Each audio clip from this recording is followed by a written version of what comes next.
Canto Valley is a weird place. The people from outside the town might think this, but those of us that live here know it for certain. After all, the evidence is abundant for those of us that have been here to find it. There's the destroyed campground, situated in the largest clearing in the woods, filled with tents and sleeping bags, all of them trampled to the ground or slashed to ribbons.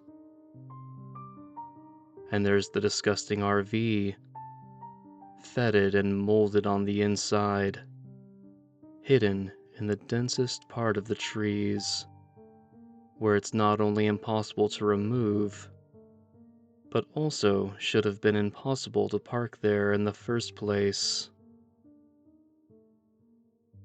But places like these, such as the house at the edge of the woods and the abandoned logging camp, are never removed by the people of the town.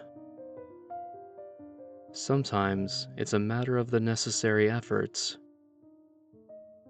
No one really has the time or energy to disassemble an RV or break down the logging camp and drag the pieces and equipment back to town by hand, since there are no usable roads through the woods.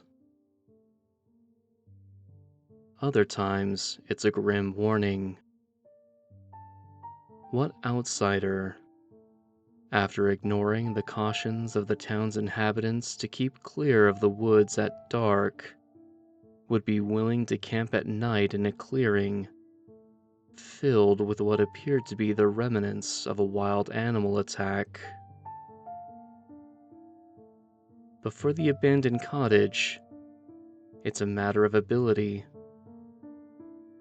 It simply cannot be removed.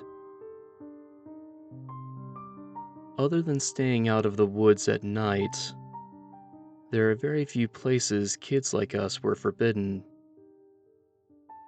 We could scavenge in the destroyed campground and play in the logging camp all we wanted. But the abandoned cottage was different. Too small to hold anything inside it, other than a single room with a stove. The cottage sits a bit closer to the edge of the woods than the RV, but deeper than the campsite. Its brick walls, once whitewashed, are cracked and gray. Its windows, though still unbroken, are coated with grime and dust thick enough to block out any curious or foolish enough to look through them.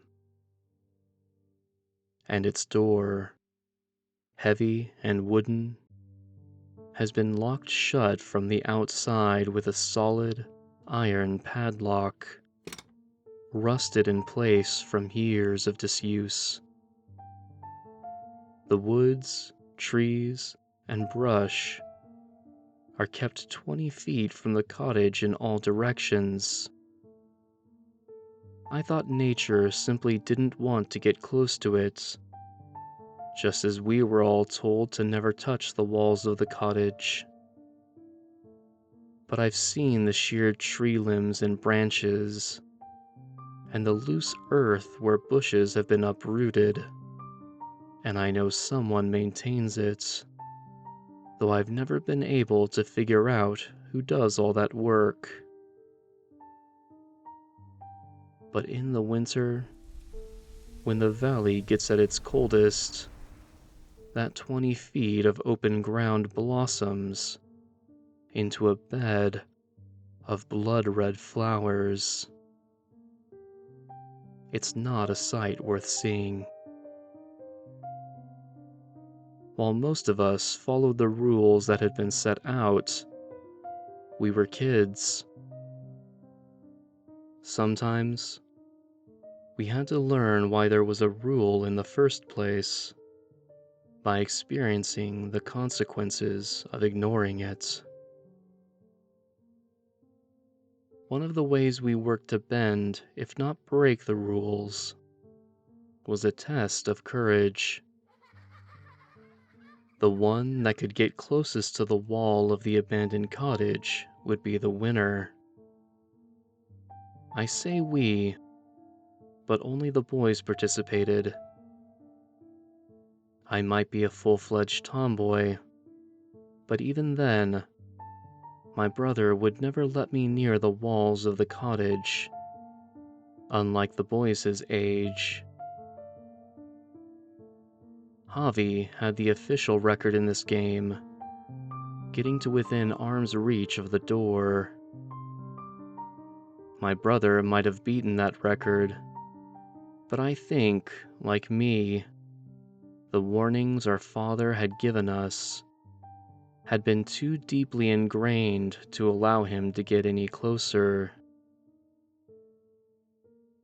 Ethan claimed to have gotten within an inch of the window, so close that his breath fogged up the glass. None of us saw it, of course, so none of us believed him. But it didn't sit well with me when he said that he could see the window being fogged up from the inside, like something was facing him in turn. Which brings me to Jerry Saunders. Scrawny, short, and 2 years younger than me. Back then, he hadn't ventured into the woods nearly as much as the rest of the boys. I think they might have teased him a bit, but never bullied him. After all, when he asked to follow everyone into the woods, no one hesitated in allowing him to come.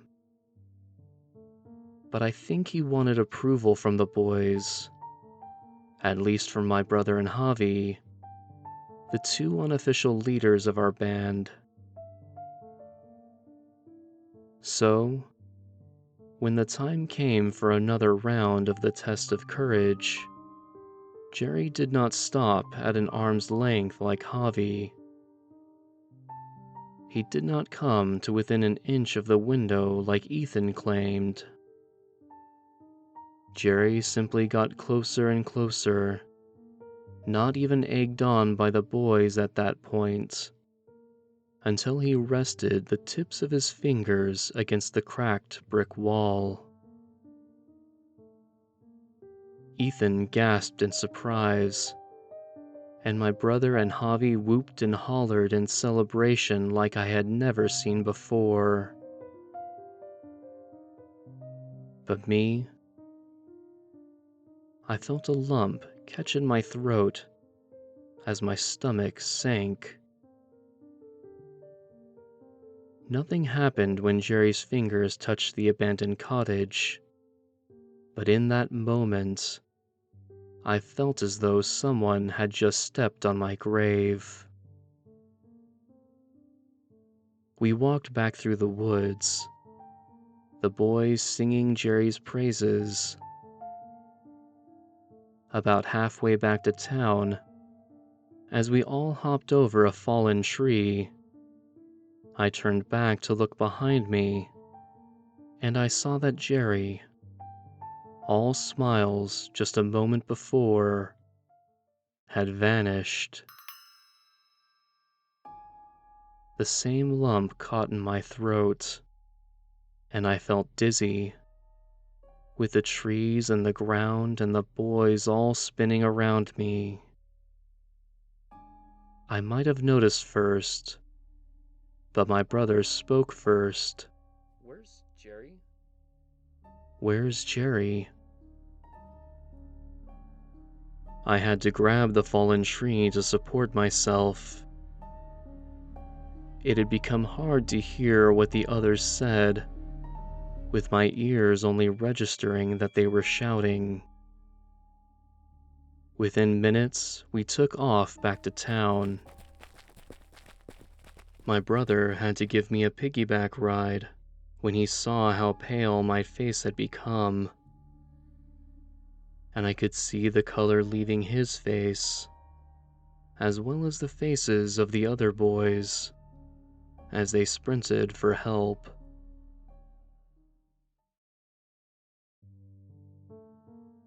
No one in the town hesitated when we told them what had happened. My dad didn't even take time to scold us. He just rushed into the woods with the rest of the men we had found. But night came quickly, and the search had to be called off in only a few hours. There had been no sign of Jerry. I had never felt so guilty in my life up to that point. Maybe the dizziness I felt when I had realized Jerry had vanished had been due to panic. But a part of me felt that I had failed him, that I should have told him to keep away from the cottage, that he had nothing to prove. My brother told me, years later, that he felt even more guilty. He's always been the voice of reason among the boys, emulating our father's best attributes even more than he thinks. Yet he had let a younger boy be lost, stolen from us, from right under his very eyes. I cried myself to sleep that night. It's not the only night I've done that, but I still remember it clearly to this day. They found Jerry the next day, late in the morning, huddled beneath a tree, miles away from where we had lost sight of him. Trembling, whimpering, but alive and unharmed. I began sobbing when I heard, and I think that might have been what prevented my dad from scolding my brother and I. He knew just how terrible we felt, and he believed us when we promised to never go near the abandoned cottage again. Jerry kept on playing with us, strangely enough. I think his parents tried to stop him, but their attempts didn't stick. He was as energetic and as eager to please as he had been before, and after a short time, he fit into our group as though he had always been with us. But he never talked about what happened when he went missing, and after a few weeks, the boys stopped asking him. We gave up on that specific test of courage. We've done plenty more stupid things in our time, but we at least learned from that mistake. While we don't try to get near the cottage anymore, we still pass by it during our forays into the woods. The whitewash on its brick walls is just as cracked and faded as ever. The grime and dust in its windows just as thick and obscure. But I've noticed, even from the distance that I've kept, that the solid, iron padlock on the outside of the wooden door now hangs uselessly from a broken latch.